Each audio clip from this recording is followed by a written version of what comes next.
توێژینەوەیەکی ورد لەسەر داتاکانی نەود لە ماوەی 9 ساڵی ڕابردوودا لەلایەن دکتۆر خالیب سەرۆکی لیژنەی سامانە سروشتیەکان و شێرکۆ حەمە ئەمین ئەندامی پەرلەمانی کوردستان دەخرێتە ڕوو بەپێی داتاکان لە مانگی 2014 بۆ مانگی 7 2016 بەهای نەوتی فرۆشراو لەلایەن وەزارەتی سامانە سروشتیەکانەوە 31 ملیار دلار بووە.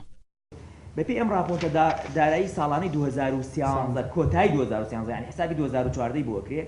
ئەڵێت 9 ملیار دلار نەوتمان فرۆشەوە بە شرینیوە و بە هەموو شتێک کەواتە بە هەمومان وا دەڵێ چل لێدەرکردنی 91 ملیار دلارەکە کەواتە لە مانگی 2014 بۆمان دەرکەوتووە هەتا مانگی 7 2016 31 ملیار دلار نەوت فرۆشراوە. ئەگەر موچەی فەرمانبەرانی پێ بدەین کەواتە ئەمانتوانی هەر فەرمانبەرێک لە مانگە 2 جار موچەی پێ بدەین و ئەنجا پارەکەش دەمایەوە. دوای ئەوەی حکومەتی هەرێم نەوتی بە شێوەی سربەخۆ فرۆشت و بەڕێکەوتنەکەی بەغداد پابەند نەبوو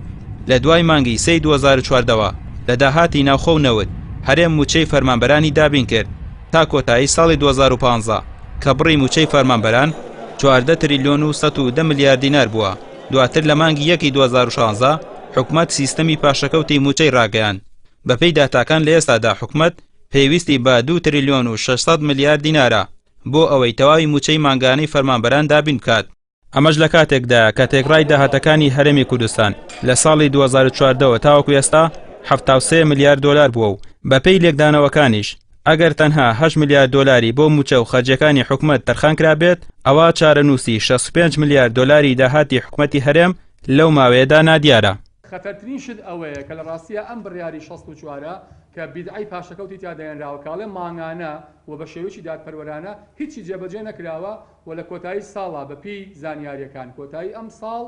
پاشەکەوت دەگاتە نزیکەی 7 ملیار دلار کە تا ئێستاکە دیار نییە بە چ میکانیزمێ چۆن کەی و بە چ شێوەیە دەدرێتەوە بە فەرمانبەرانی و موچەخۆرانی هەرێمی کوردستان. داعمان لەسەر بانزین لابرد و بانزین کرا بە تیجاری، داعمان لەسەر نەود لابرد و نەود بووە بە تیجاری و زۆر بابەتی تریش ئێستش نەیانتوانیوە ڕووعە موچە بن کەواتە سەر لەبەری پێشبینیەکان پێشبینی ناڕاست بوون نادروست بوون و ئەمین نەبوون یاخود بە پێچەوانەوە پارەکە هەیە و وەکو ئێمە ناومان ناوە نەوە دیار و داهات نادیار و وەڵگە ناوە ڕەشتەکانەشدا هیچ مەنتیقی ئەمە قبوڵ ناکەن.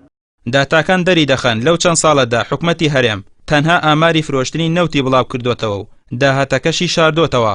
بەپێی ئەو سیاسەتانەی تا ئێستا لە کەرتی نەوتی هەرێمدا پەیڕەو کراوە. ئەوە قسەکانی ئاشتی هەورامی ڕازدا دەچێت و نرخی بەرمیلێک نەوت ئەگەر بگاتە 1 ملیۆن دلاریش قەیرانی دارایی چارەسەر نابێت چونکە تەنها ئەوەندە بۆ هاوڵاتیان ئاشکرا دەکەن کە لە ڕابردوودا پێیان دراوە. ڕامێ عوسمان کەناڵی ئاسمانی پێیام سلێمانی.